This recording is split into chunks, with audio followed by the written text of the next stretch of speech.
ओकारं बिन्दुसंयुक्तं नित्यं ध्यायन्ति योगिनः कामदं मोक्षदं चेयोकाराय नमो नमः। अविरल शब्द घनौघा प्रक्षालति सकल भूतलमलंका मुनिभिरुपास्य तीर्थ सरस्वती हरत नो दुर्गान् अज्ञानतिमिरान्ध्यानां ज्ञानाञ्जनशलाकया चक्षुरुन्मीलितमेन तस्मै श्रीगुरुवे नमः। परं गुरुवे नमः। परं प्राचार्य गुरुवे नमः। सकलकलशविध्वंसकं श्रेषां परिवर्धकं धर्मसम्बन्धकं भक्तजीवमनः प्रतिबोधकारकं शास्त्रं श्री तत्त्वार्थसूत्रजी नामधेयम् अस्य मूलग्रन्थकर्तारा श्री सर्वज्ञदेवः श्रीगणधरदेवः प्रतिगणधरदेवः तेषां वचनोऽनुसारमास श्रीमद् आचार्य प्रवर्षोमि उमा स्वामी आचार्येण विष्टम् मंगलम भगवान वीरो मंगलम गौतमो गणि मंगलम कुंद कुंदार्यु जैन धर्मोस्तु मंगलम सर्वमंगल मांगल्यम सर्वकल्याणकारकम प्रधानं सर्वधर्माणां जैनं जयतु शासनम् मोक्षमार्गस्य नेतारं हेतारं कर्मभूव्रताम् ज्ञातारं विश्वतत्त्वानां वन्दे तद्गुणलब्धये। पंच परमेष्टि भगवान की जय। संत श्रोमणी आचार्य गुरुवर श्री विद्यासागर जी महामुनिराज की जय। परम पूज्य आचार्य श्री समय सागर जी महाराज की जय। तत्वार सूत्र छठवा अध्याय छठवा सूत्र पेज नंबर 231। पांचवें सूत्र में इंद्रिय विषय कषाय आवृत क्रिया का वर्णन किया। आश्रम के 39 भेद। इंद्रिय कषाय आवृत कारण है और क्रियाएं कार्य है। अब इन इंद्रिय कषाय और आवृत में जो कषाय में तीव्रता मंदता होती है, जो ज्ञात अज्ञात भाव होते हैं, उन सब से कर्म के आश्रम में भी अंतर होता है। जिस प्रकार के परिणाम होंगे कर्म भी उसी प्रकार से तीव्रता मंदता से आएगा। तो आश्रम में विशेषता, अगर परिणाम सरल होंगे मंद होंगे तो आश्रम कम होगा, तीव्र होंगे तो अधिक होगा। ये सब चीजें इसमें आश्रम की विशेषताएं बताई जा रही हैं। तीव्र मंद ज्ञाता ज्ञात भावादिकरण वीर्य विशेषेभ्यः तद विशेषः।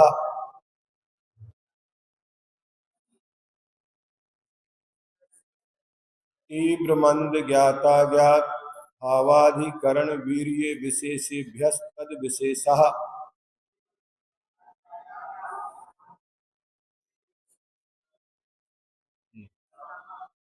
ये चार के साथ भाव लगाना। तीव्र भाव, मंद भाव, ज्ञात भाव, अज्ञात भाव और दो के साथ विशेष लगाना। अधिकरण विशेष और वीर्य विशेष। इनसे आश्रम में विशेषता यानी हीन और अधिकता। कभी अपन किसी पंप से पानी भरते हैं तो उसका जितना ज़्यादा प्रेशर होता है पानी उतना ज़्यादा निकलता है। अब अगर मान लो वोल्टेज कम हो जाता है तब भी क्या होता है, मंद मंद पतली धार आ रही। क्यों? क्योंकि प्रेशर कम है। और यदि पावर ज़्यादा हो जाए तो ज़्यादा आने लगता है। तो ऐसे ही हमारे जो कर्म आते हैं, हमारे परिणामों में तीव्रता मंदता होने से वो कर्म हीन और अधिक मात्रा में भी आते रहते हैं। जो एक समय में बनने वाले एक सामान्य से समय प्रबद्ध कहा जाता है। इतने कर्म बनते ही बनते हैं, इसको बोलते समय प्रबद्ध। एक समय में बनने वाले कर्म। तो सिद्धों के अनंत विभाग और अभव्य राशि से अनंत गुणे इतने आते हैं, लेकिन इतना ही कारण है क्या? कहते नहीं। योग वसात भी सदृशो, योगों के वश उदय में आने वाले भी और बनने वाले भी, इनमें अंतर देखा जाता है। तो कौन कौन से कारण है? तो मूलतः भाव कारण है। अब वो भाव कैसे होते हैं? कभी तीव्र होते हैं, कभी मंद होते हैं, कभी मंदतम होते हैं, कभी मंदतर हो जाते हैं। तीव्र के भी तीन कैटेगरी है, तीव्र, तीव्रतर और तीव्रतम। मंद की भी तीन कैटेगरी है, मंद, मंदतम और मंदतर, है ना। जैसे 6 लेस्याएं हैं, उसके एक उदाहरण है। कृष्ण लेस्या तीव्रतम है, नील तीव्र है, ठीक, तीव्रतर है, और कापोत तीव्र कहलाती है। कापोत तीव्र, नील तीव्रतर और कृष्ण तीव्रतम। उसी प्रकार पीत मंद, पद्म मंदतर और शुक्ल मंदतम। इनके अनुसार ही कर्मों का आश्रव होगा। तो आपकी लेस्या की या परिणामों की क्या स्थिति है? बहुत सारी व्यवस्थाएं हैं कि कौन से कर्म किन लेस्याओं के साथ बंध सकते हैं और किन लेस्याओं के साथ नहीं बंध सकते हैं। अगर तीव्रतम परिणाम होंगे तो फिर किसी को देवायु आदि का बंध नहीं होगा। सम्यक दर्शन प्राप्त करना है तो उस समय कौन से परिणाम हो? अब उसमें भी कहीं नरक में जाके देखते हैं, वहां तो 3 अशुभ लेस्याई हैं, लेकिन वहां सम्यक दर्शन होता है। तो क्या यह मनुष्यों को भी हो सकता है उसी में? नहीं। मनुष्य को जब भी सम्यक दर्शन की प्राप्ति होगी, शुभ लेस्याओं में ही होगी। अशुभ लेस्याओं के द्वारा अपन सारी सामग्री तो पूरी जुटा ली, सब सारे योग अच्छे मिल गए, लेकिन परिणाम खोटे हैं, अशुभ है, तो कार्य होते हुए भी नहीं होगा। आपने दुकान में अच्छा माल भर लिया, समय पर खोल ली, बैठ गए, ग्राहक भी आ गया, लेकिन आते से उससे झगड़ा कर लिया, क्या होगा? माल बिकेगा क्या? सारी अनुकूलता है, अकेला अपना चेहरे का भाव ही यदि कोई विकृत है तो सामने वाला आएगा कि जाएगा? तो दूर से ही देख लेता है, अभी नहीं चलो, अभी क्या कुछ गड़बड़ है। तो ऐसे ही तीव्र भाव, मंद भाव, ज्ञात भाव, अज्ञात भाव, अधिकरण विशेष और वीर्य विशेष से आश्रव में विशेषता अर्थात हीनाधिकता होती है। तीव्र भाव अत्यंत बढ़े हुए क्रोध आदि के द्वारा जो तीव्र भाव होता है उसे तीव्र भाव कहते हैं। इसकी हमने आपको कितनी कैटेगरी बताई? तीन, तीव्र, तीव्रतर और तीव्रतम, ठीक है ना। कापोत, नील और कृष्णलेस्या, ठीक है। अब मंद भाव, कसायों की मंदता को मंद भाव कहते हैं। दर्शन क्रिया के समान होने पर भी परिणामों की तीव्रता और मंदता होने के कारण कर्म बंध में न्यूनाधिकता आ जाती है। क्रिया तो वही है, चल रही 25 क्रियाएं हैं, उनमें एक दर्शन की क्रिया कही गई, क्रिया तो वही है। क्या उस क्रिया से एक जैसा ही आश्रव हो रहा है? नहीं। उस क्रिया को करते समय परिणाम कैसे हैं? तीव्र हैं कि मंद हैं, कि तीव्रतर है कि मंदतम है? इन परिणामों के द्वारा ही क्रिया होते हुए भी कभी कभी क्रिया होती है लेकिन अल्प ही आश्रव होता है, कभी क्रिया अल्प हो रही है लेकिन आश्रव अधिक मात्रा में हो रहा है। तो वहां मंद भावों के द्वारा जब कसाय की मंदता होगी तो वहां क्रिया होते हुए भी कर्म का आश्रव मंद होगा, तीव्र नहीं होगा। अब ये बहुत ही रहस्य की चीजें हैं, करते तो हैं, कर रहे हैं, लेकिन उन क्रियाओं में यस्मात् क्रिया प्रतिफलंती न भाव शून्य, वही एक श्लोक सामने आता है। क्रिया तो पूर्णतः की, लेकिन कैसे कि कभी कभी हम करने के लिए मजबूर होते हैं, करना नहीं चाहते लेकिन फिर भी करना पड़ता है। उस समय अपनी निंदा आलोचना भी करते हैं, काश मुझे ये काम नहीं करना पड़े। अपन करें या ना करें, बड़े बड़े साधक ज्ञानी वर्धमान चारित्र वाले भी जब आहार को निकलते हैं तो प्रसन्नता से निकलते हैं कि निकलना पड़ रहा है, ऐसा भाव होता है। काश मुझे आहार नहीं करना पड़ता तो इतनी देर तक और नहीं रहता। तो कहते अंतराय भी होता तो वो खुशी मनाते, क्यों, इतनी देर तक हम ज्यादा धर्म ध्यान करेंगे, लेकिन अपन खुशी ना मनाए कि आपको अंतराय हो, नहीं समझे ना। तो उस क्रिया को करते समय पाप की क्रियाओं को जब करना पड़े तो ये मानना कि हमें करना पड़ रहा है, लेकिन वही चीज अपन जब धार्मिक क्रियाएं हो, प्रशस्त क्रियाएं हो, उन्हें करना पड़ रहा है कि करना चाहिए। हाँ, इसलिए अनुत्साह नाम का भी एक अतिचार है। कर तो रहे हैं लेकिन कोई उत्साह नहीं है, सामायिक कर रहे हैं लेकिन उत्साह नहीं है, पड़गाहन कर रहे हैं लेकिन उत्साह नहीं है। तो आचार्य कहते अतिचार है, इसके द्वारा आपको पुण्य कर्म का आश्रव तो होगा लेकिन मंद हो गया, क्योंकि आपके जो भाव हैं उस समय उत्साह पूर्वक नहीं हुए, क्योंकि आश्रव अकेला पाप का ही नहीं होता, पुण्य का भी आश्रव होता है। और पुण्य के आश्रव को करते समय आपके भाव क्या है, अगर आपके भाव तीव्र है, पुण्य का भगवान की भक्ति, तीव्र भक्ति, ये शब्द दिया, क्या कहा वहां पर, भगवान की भक्ति कर रहा है, लेकिन तीव्र भक्ति और भक्ति में क्या अंतर है, बोलो। जब कभी हमें संसार से बहुत सारे दुखों से हम घबराते हैं तब हम कहीं तीव्र भक्ति कर पाते हैं, बाकी तो ठीक है दर्शन करे और आ गए, ये कोई तीव्र भक्ति थोड़ी है।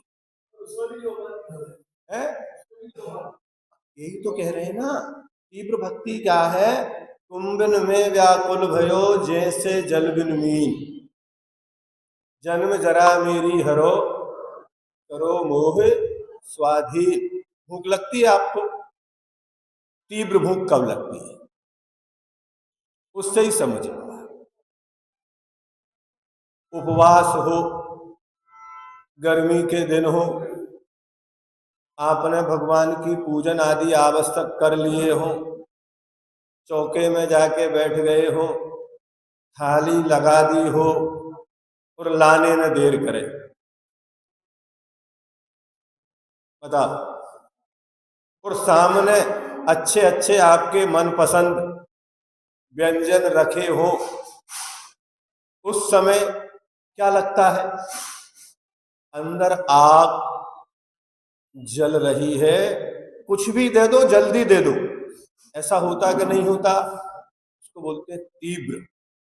तो ऐसे ही अपने सामने सब कुछ हो और अपने अंदर एक तीव्रता हो, किसकी, भगवान के प्रति भक्ति करने की।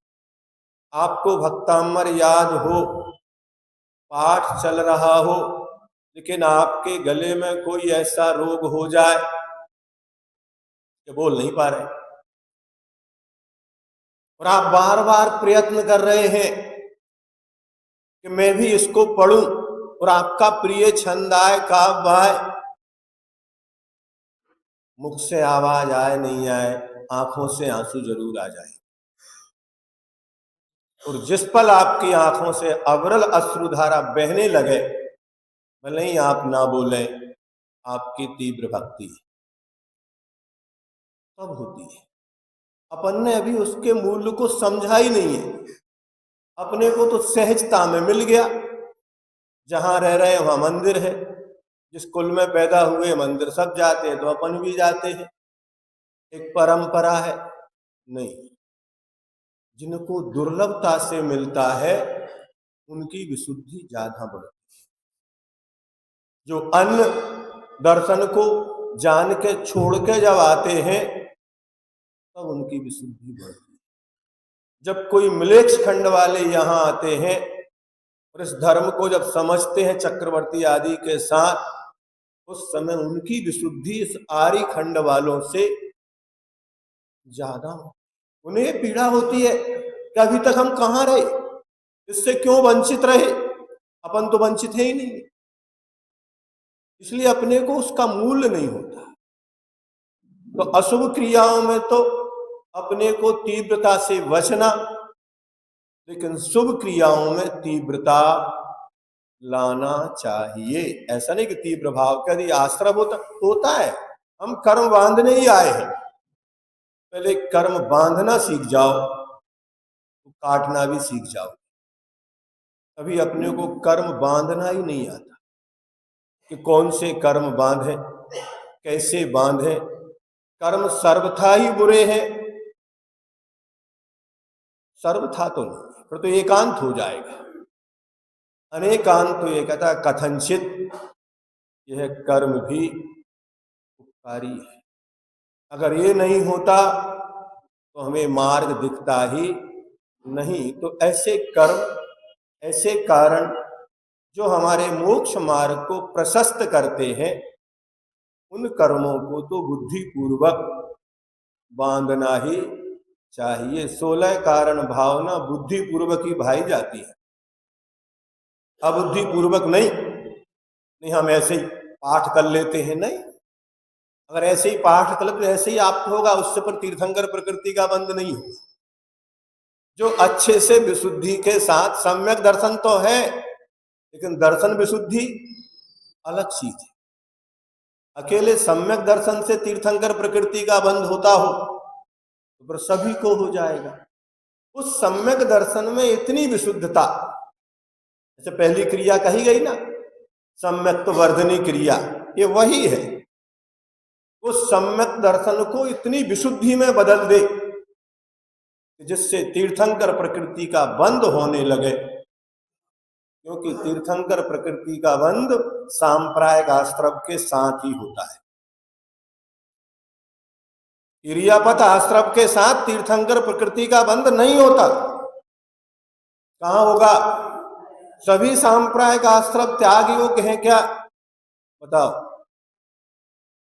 तीर्थंकर प्रकृति का जिनको बंध होता है, सांप्रायिक आश्रम में होता है कि इरियापत आश्रम में, बादर में होता है कि सूक्ष्म में?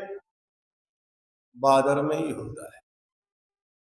इसलिए वो क्रिया सम्यक दर्शन को पुष्ट करने वाली है। चौथे गुणस्थान में भी हो जाएगा। कहा? बस अभी एक चौकड़ी गई है, 12 कसाय अभी विद्यमान है, तो आश्रम तो हो रहा है, करना ही है। तो ऐसा आश्रम करो कि सारे आश्रम छूट जाएं। एक ही साधे सब सधे, सब साधे सब जाए। इसलिए ऐसे कुछ कर्म होते। अब वो अकेले तीर्थंकर प्रकृति अकेली नहीं आती, ध्यान रखना।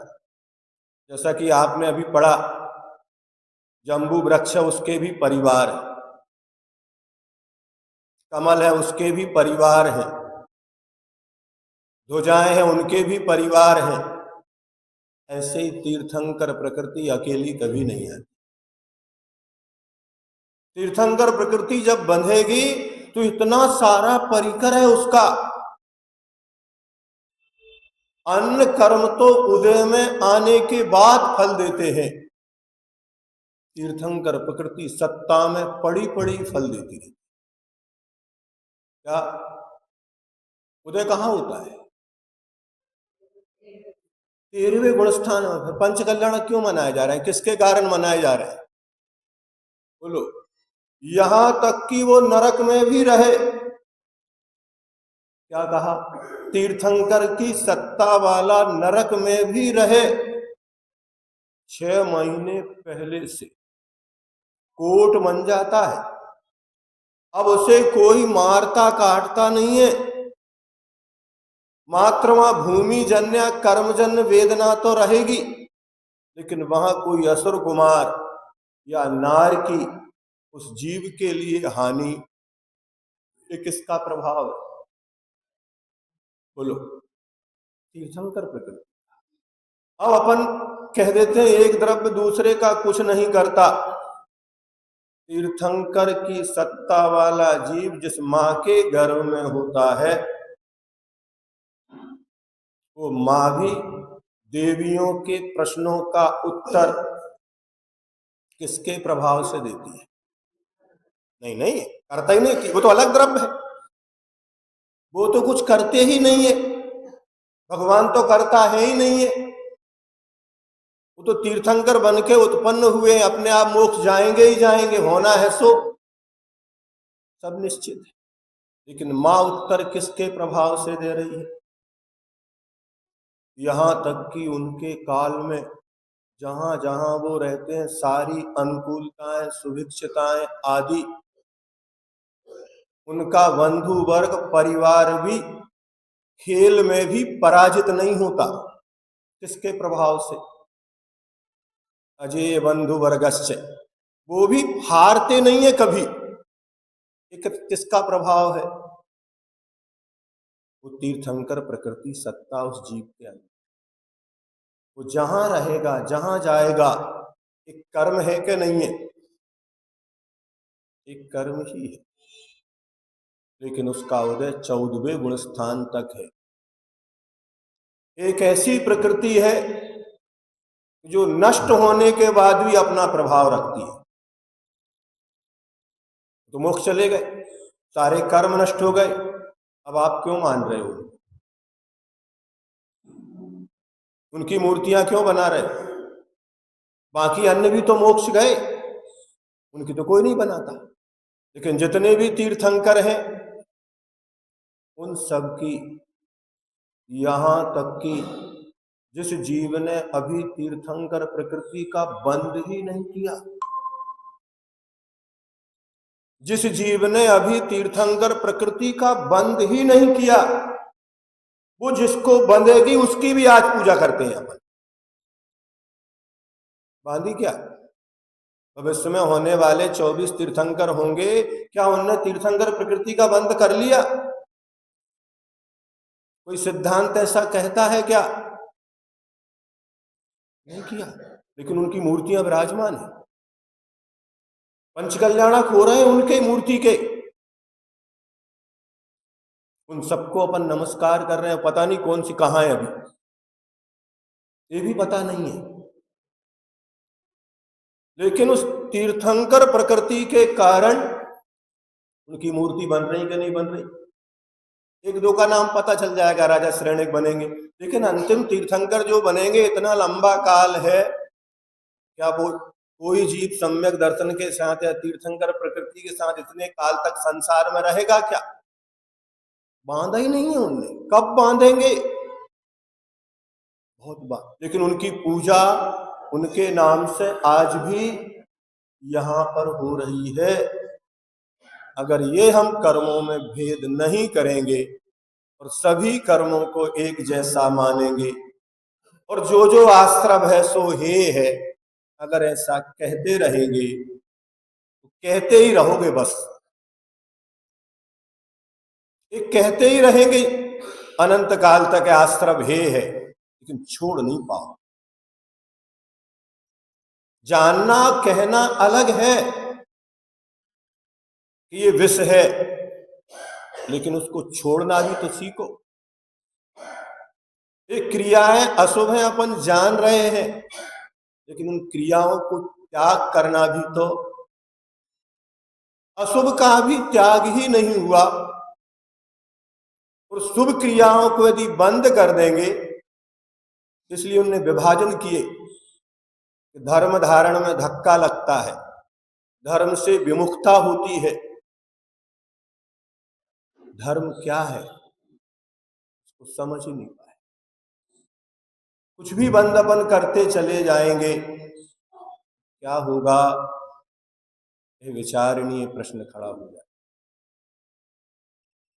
इसलिए जिन क्रियाओं को हम कर रहे हैं उनका स्वरूप क्या है और उनसे हमें कितना बचना है, क्यों बचना है, ये पूरी तरह से जब जान लेंगे तो अपने आप ही अपना रास्ता मार्ग जो है प्रशस्त होता। कर्म आएगा, आने दो, कोई बुरा नहीं है। आया है तो जाएगा भी। अगर कर्म आता है तो जाता भी है, रुकता नहीं है। उससे अपने को क्या काम लेना है और क्या नहीं लेना, अच्छा हो कि लेना ही ना पड़े, लेकिन बच सकते क्या नहीं। इसलिए सक और असक चलना भी पड़ेगा, बोलना भी पड़ेगा, देखना भी पड़ेगा, सुनना भी पड़ेगा, पांचों इंद्रियों का उपयोग भी करना पड़ेगा और उस समय कर्म बंद भी होगा। उसी के लिए प्रायश्चित भी है, प्रतिक्रमण भी है, ध्यान भी है, सामायिक भी है। इसीलिए रखे गए, उन्होंने बैलेंस बनाए।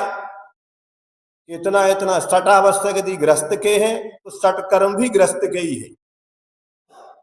वे भी 6 रखे, ये भी 6 रखे, उन सत्कर्मों का भी वो पालन करेगा संसार में जिएगा तो, और इन 6 आवश्यकों का भी पालन करेगा।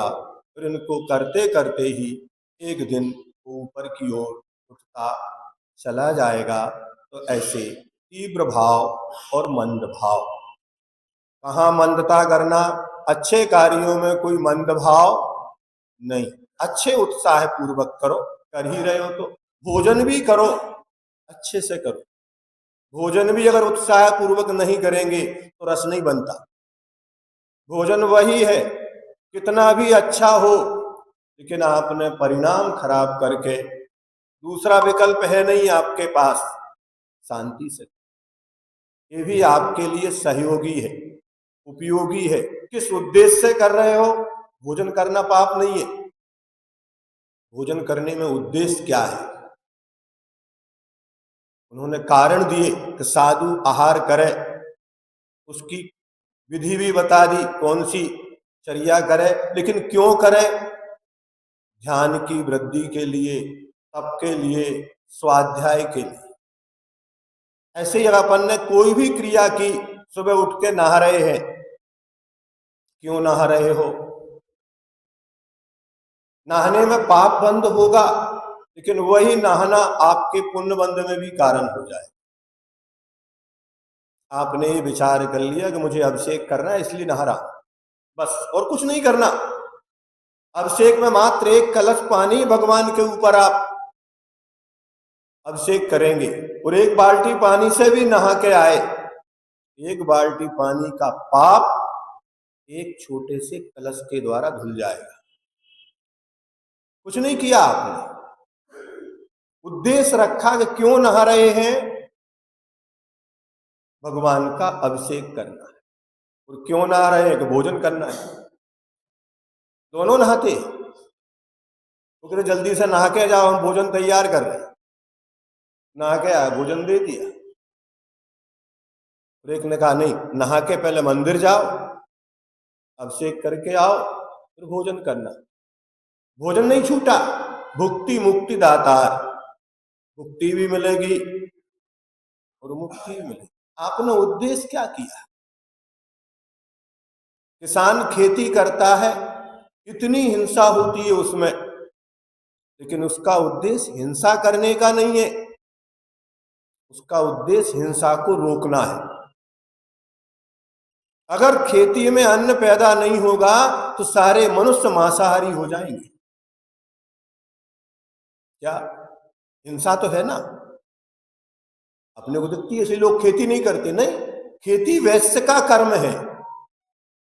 हिंसा होते हुए भी खेती किसका काम है, हमने कह दिया शूद्र का काम है, गलत बात है।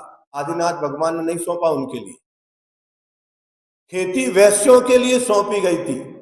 और यदि वैश्यों के हाथ में पूरी खेती होती तो इतने हिंसात्मक तरीके से अन्न उत्पन्न नहीं होते। गौशालाएं वैश्यों को दी गई थी। अगर जैन गाय पालेगा तो कभी भी उस गाय को भले दूध देना बंद कर दे, लेकिन बूचड़ खाने वाले को नहीं दे। आज हमने उस कर्म को छोड़ दिया। हमने कहा था स्वास्थ्य क्रियाएं आदि कौन सी क्रिया अपने करने योग्य है, अपन ने छोड़ दी दूसरों के भरोसे। उसका परिणाम क्या हुआ? हिंसाजन्य तरीके से खेती प्रारंभ हुई।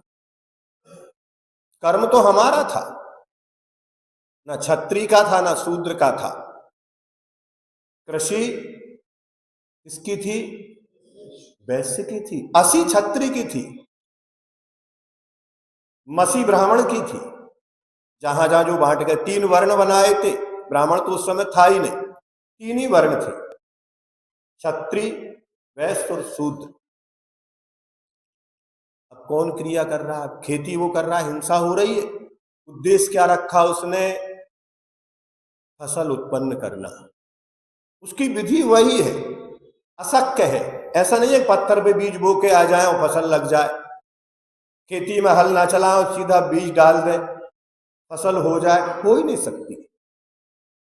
उसको 4 महीने बरसात में अनेक बार उसमें हल चलाया जाता है, तब कहीं जाकर उसमें बीज बपन होता है तो फसल आती है।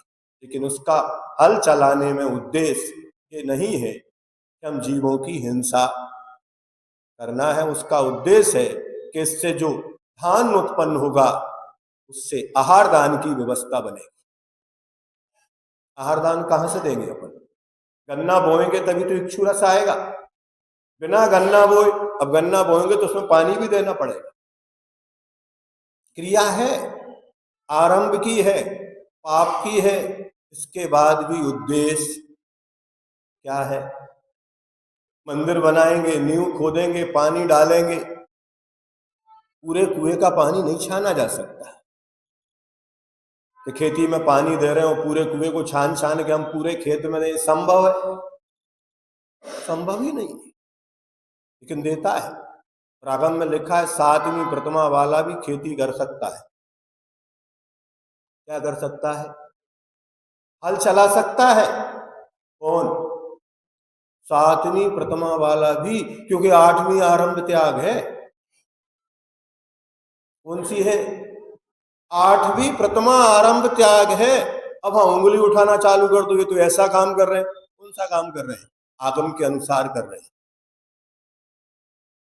जब खुद पानी पिएगा तो प्राशुक करके पिएगा। क्या करेगा वो? जब सचत त्याग प्रथमा है तो क्या करेगा? पानी पीना है, क्या करेगा? प्राशुक करेगा। लेकिन गाय को पिलाना है तो गर्म करके पिलाएगा क्या? अरे दूध के लिए गाय पाल रखी उसने, अब उस गाय को पानी पिलाएगा तो क्या गर्म करेगा? छान सकता है, मान लेंगे थोड़ी देर के लिए, लेकिन नहीं, उसको भी गर्म पिलाओ। नहीं, कहां करना कहां नहीं करना। तो फिर खेती में भी गर्म पानी देगा? नहीं। कई लोग तर्क करते हैं इस प्रकार के। अब खेती में हरी फसल में खड़ी है, उसमें पानी देना है, क्या गर्म करके पानी प्राशुक करके अपन चलाएंगे? नहीं, खेती करेगा वो। यहां तक कि छायक सम्यक दृष्टि तद्भव मोक्षगामी युद्ध लड़ते थे, क्षत्रिय थे, उनके कर्म थे। ऐसे भी वर्णन मिलते हैं कि दिन भर युद्ध लड़ते हैं, शाम को प्रतिक्रमण करते हैं। क्या?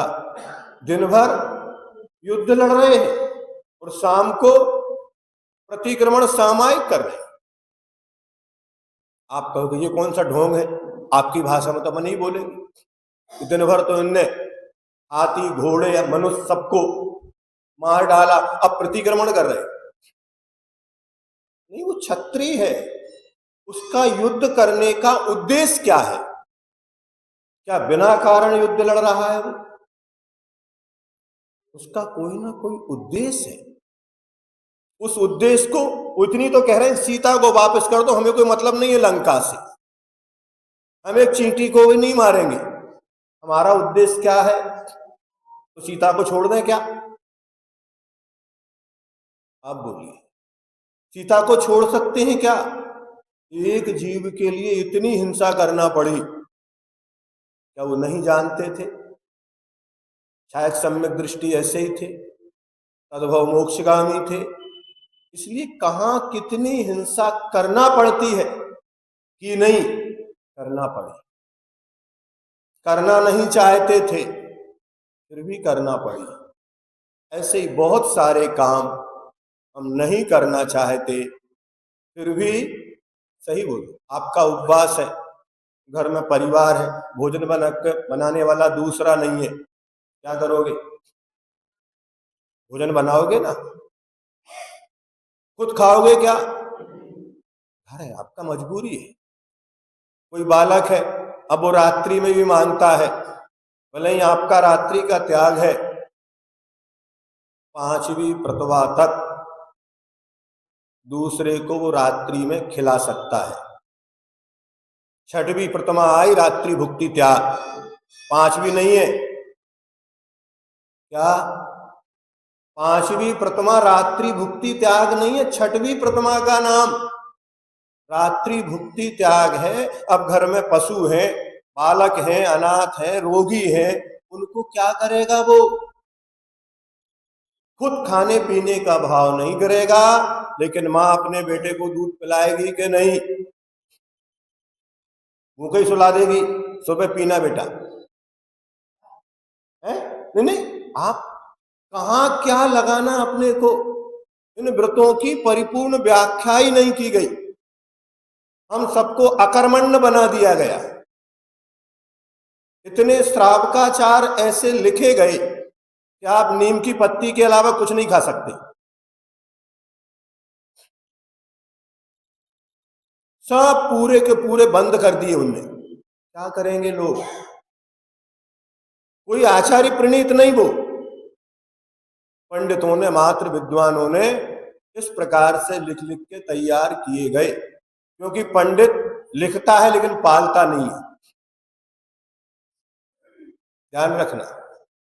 और आचार्य पहले खुद उसको पालते हैं, फिर लिखते हैं, फिर पलवाते हैं। वही कष्ट आपको खुद हो, आप जब दूसरे को दंड देने के लिए खड़े हो, उस जगह अपने को खड़ा करना। अगर इस जगह मैं होता तो मैं क्या अपेक्षा रखता, मेरे साथ क्या न्याय होना चाहिए? दूसरों को संविधान बनाना बहुत सरल है, वर्तमान के नेता बनना बहुत सरल है। नेता कभी लड़ते नहीं है, किसी दंगे में किसी नेता की हत्या नहीं होती, कितने भी तूफान कुछ भी आते, नेताओं को कुछ नहीं होता वर्तमान के। आप देख लेना, कितने दंगे हों, आग लगे, तूफान आए, भूकंप आए, कुछ भी आए, लेकिन तीर्थंकर पहले खुद चलते हैं।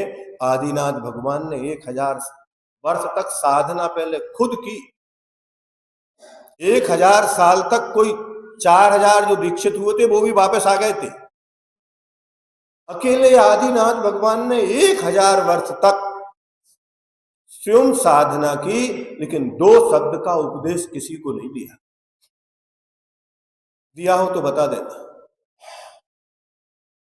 जब उन्हें केवल ज्ञान हो जाता है, जब वस्तु तत्व पूरा समझ सामने होता है, तब उनके मुख से मात्र ओम निकलता है, ज्यादा नहीं बोलते। कितना बोलते हैं? देवध्वनि कितनी होती है? कोई अक्षर ही नहीं है, ओम हो गया। इसलिए लिखना, दूसरों को बताना बहुत सरल है। पंडित वेद मसालची, इनकी उल्टी रीत और राह बतावते आपू लांगे भी। वे सब सारे नियम दूसरों को बताएंगे, लेकिन खुद पालन करना हो तो एक भी नहीं।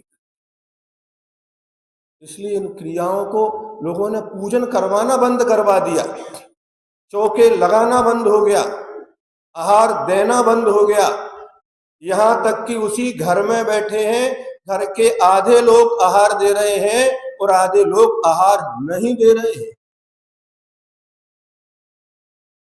नमस्कार वंदना की क्रिया भी नहीं कर रहे हैं।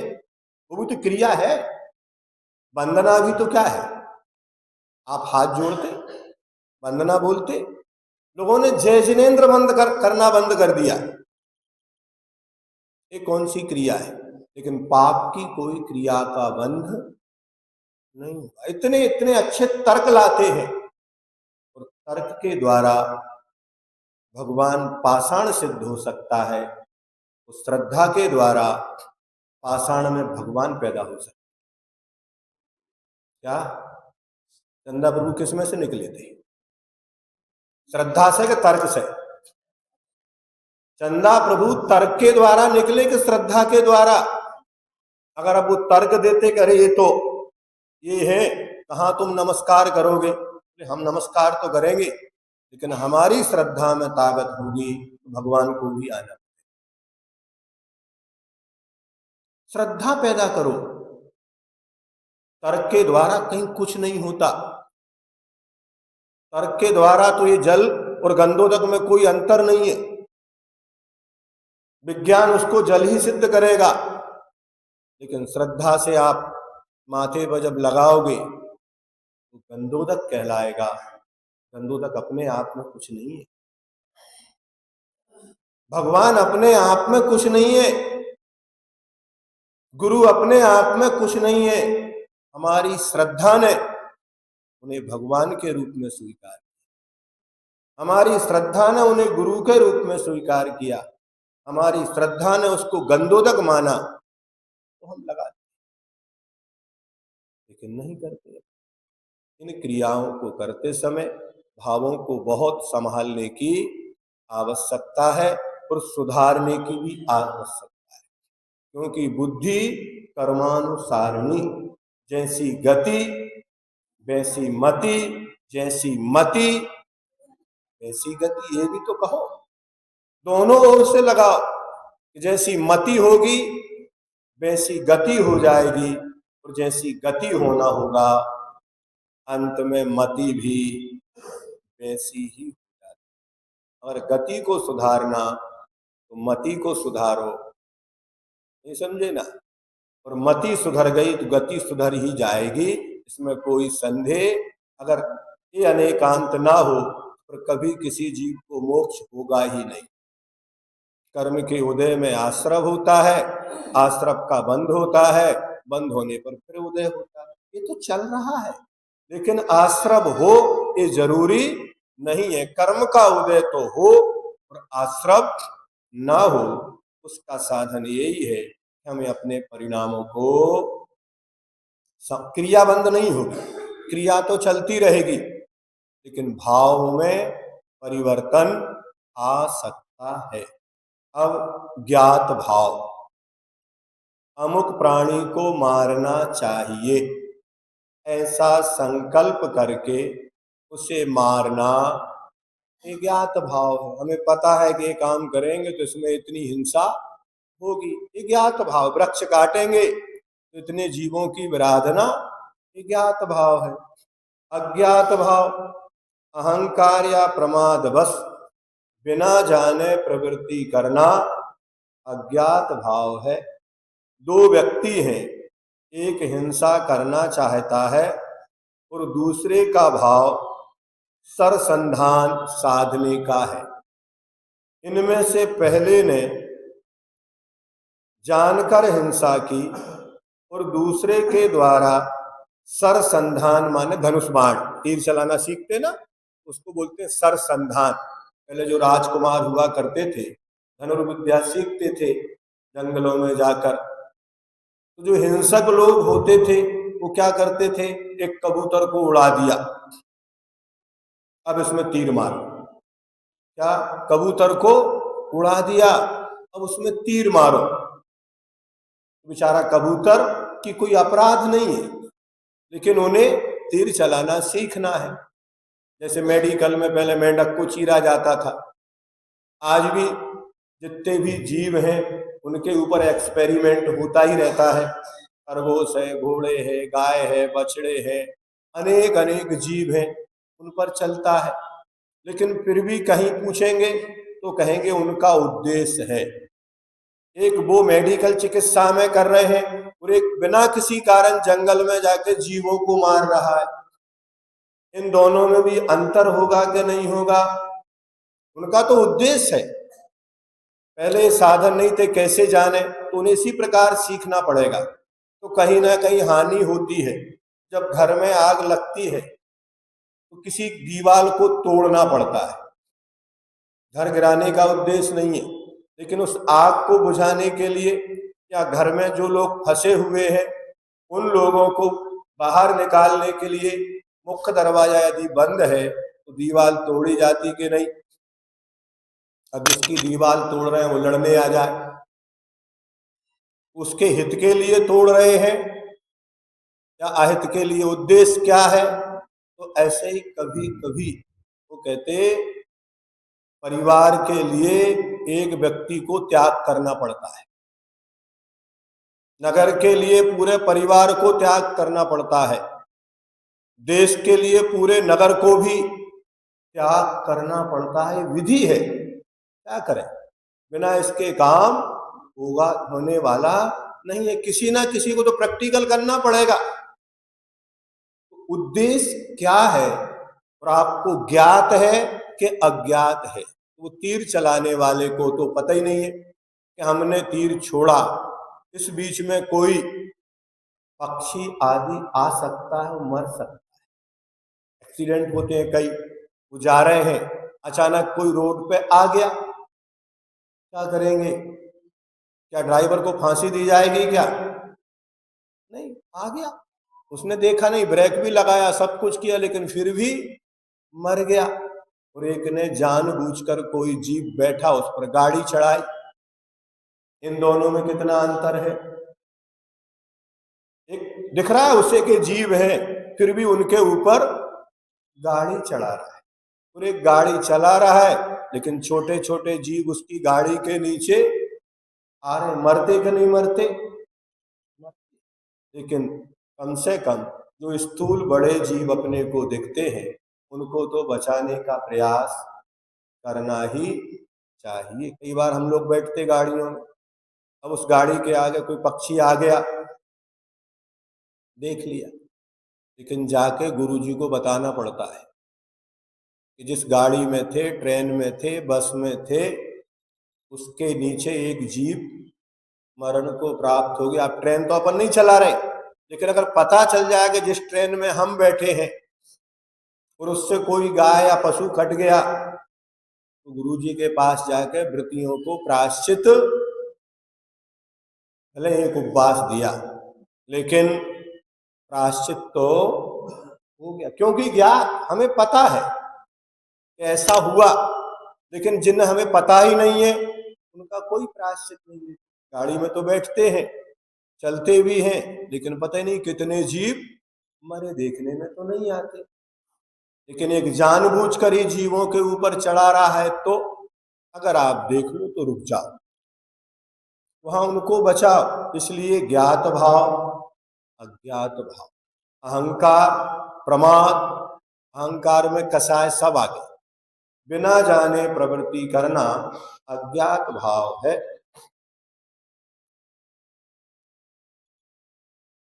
एक हिंसा करना चाहता है और दूसरे का भाव सरसंधान साधने का। इनमें से पहले ने जानकर हिंसा की, तो दूसरे के द्वारा सरसंधान साधते हुए बिना जाने अनजाने में ही हिंसा हो गई। इन दोनों में से प्रथम आश्रम के कारणों में भेद हो जाने से अधिक बंध करेगा और दूसरा बंध तो उसे भी होगा लेकिन कम होगा। अब अधिकरण, आश्रम के अधिकरण, आधार साधन से आश्रम में अंतर पड़ता है। जैसे दो प्राणी हैं जो छूकर जान रहे हैं, उनमें एक इंद्रिय है और दूसरा पंचेंद्रिय है। यद्यपि इन दोनों की क्रिया एक है, तथापि आधार भेद से आश्रव में भेद होकर न्यूनाधिक कर्म बंध, एक इंद्रिय को कर्म बंध होगा और पंच इंद्रिय को बंध होगा। दोनों को समान होगा क्या? नहीं, दोनों ने स्पर्शन क्रिया की, लेकिन एक को कितना बनेगा? एक सागर। और पंच इंद्रिय को कितना बनेगा? 70 कोड़ा कोड़ी सागर। नहीं, हम दोनों ने एक सी क्रिया की है, अधिकरण विशेष। आपकी योग्यता अलग है, उसकी योग्यता अलग है ना। इसी प्रकार यह जीवाधिकरण का उदाहरण है। अधिकरण दो प्रकार के होते हैं, एक जीव अधिकरण, एक अजीव अधिकरण, है ना। यह जीव अधिकरण का उदाहरण है। इसी प्रकार अजीव अधिकरण में प्रथम दिन एक मनुष्य को उग्र अस्त्र दिया गया, तो दूसरे दिन मामूली, मतलब जो वृक्षादि काटने के कुल्हाड़ी है, दराता है, उसमें धार ही नहीं है, तो क्या होगा? वृक्ष कितने कटेंगे? कम काटेगा। लेकिन वही तीक्ष्ण हो तो, जैसे आज के समय में नए से नए अस्त्रों का उत्पादन हो रहा है, एक गोली चलाएंगे तो एक आदमी मरेगा, लेकिन बम पटक दिया तो पूरे ही खत्म। ये अधिकरण है। पहले बूचड़ खाने में गाय काटते थे, स्लाइटर हाउस बन गए, तो एक पल में एक बटन दबाते तो कितनी गाय एक साथ, कितनी फसल। पहले आदमी अपने उससे काटता था, अब एक आदमी हंसिया से काट रहा है, और एक थ्रेसर आदि जो मशीनें हैं बड़ी बड़ी, उनको चला रहा है। ये क्या हो रहा है? जितने हम पंचम काल में आगे की ओर बढ़ेंगे, हिंसा के अधिकरण और तीव्र होते जाए। पहले आदमी उतना ही पाप करता था, हाँ, लेकिन अब उसके पाप की कोई सीमा नहीं है। ना क्षेत्र बचा, ना काल बचा, ना कोई मर्यादा बची। पहले कहते थे अष्टमी है, चतुर्दशी है, 10 लक्षण पर्व है, संस्थान बंद रखे जाते थे, दिन में ही करेंगे, रात्रि में नहीं करेंगे। लेकिन अब 24 घंटे उत्पादन चल रहा है, ऑटोमेटिक प्लांट है, हजारों व्यक्ति का काम एक ही व्यक्ति कर रहा है। ये सारे अधिकरण हैं। अब उसके द्वारा जो पाप का आश्रव होगा, इसलिए लिखा कि पंचम काल में बहुतायत जीव अधोलोक से आएंगे और अधोलोक में ही जाएंगे। जब इतनी हिंसा आदि होगी तो फिर क्या वो स्वर्ग जाएंगे या मोक्ष जाएंगे? नहीं, वो वहीं जाएंगे। इसी प्रकार अजीब अधि दिया गया और दूसरे दिन मामूली, जिससे पहले दिन उसका हिंसा करने का भाव द्विगुणित हो गया। द्विगुणित नहीं, 100 गुणित हो गया। 2 गुणित तो पहले होता था, लेकिन अब तो 100 गुणित, और दूसरे दिन मंद पड़ गया। उसी प्रकार वीर्य विशेष, शक्ति की अधिकता। कमजोर व्यक्ति कितनी हिंसा कर पाएगा, लेकिन जो बलवान है, और आजकल तो शारीरिक बल नहीं, बौद्धिक बल, इसके द्वारा जो बड़े बड़े इंजीनियर आदि आदि बैठे हैं, सब क्या कर रहे हैं? कौन सा बल? उस बौद्धिक बल के द्वारा नए नए आविष्कार करके आज सारा विश्व एक बटन के दबाने की देर है। सारी जो दिख रही है ना अपने को, अपन सोएंगे तो सुबह उठेंगे, इस बात की कोई गारंटी। ऐसे अधिकरण, ऐसे बल, अब पहले तो इतने ही क्षेत्र में जाते थे, अब तो मिनटों में कहीं के कहीं पहुंच रहे हैं। ये क्या है? ये वीर्य है, ये अधिकरण है, साधन है। इस प्रकार से तैयार हो गए तो शक्ति विशेष वीर्य कहलाता है। 2 व्यक्ति हैं जो जनता की सेवा करना चाहते हैं, किंतु एक हीन बल है और दूसरा अधिक बल है। हीन बल अप्रसन्न रहता है कि उससे सेवा नहीं बन पाती, दूसरा इसके विपरीत प्रसन्न रहता है, अतः दोनों न्यून अधिक कर्म बंध करते हैं। उसी प्रकार अच्छे कामों में भी अगर आपके पास अधिकरण अच्छा है, शरीर स्वस्थ है, बुद्धि अच्छी है और मान लो सारे साधन मिल गए और मुनि बन जाए तो कर्म भी काट सकता है। उसके लिए भी इनकी आवश्यकता है। इसके लिए धर्म करने के लिए भी इन सब की आवश्यकता है और पाप करने के लिए भी इन सब की आवश्यकता है। जिसके पास जो मिलेगा वो उनके द्वारा कर्म का बंध करेगा। जावानी के तुझे लो कालो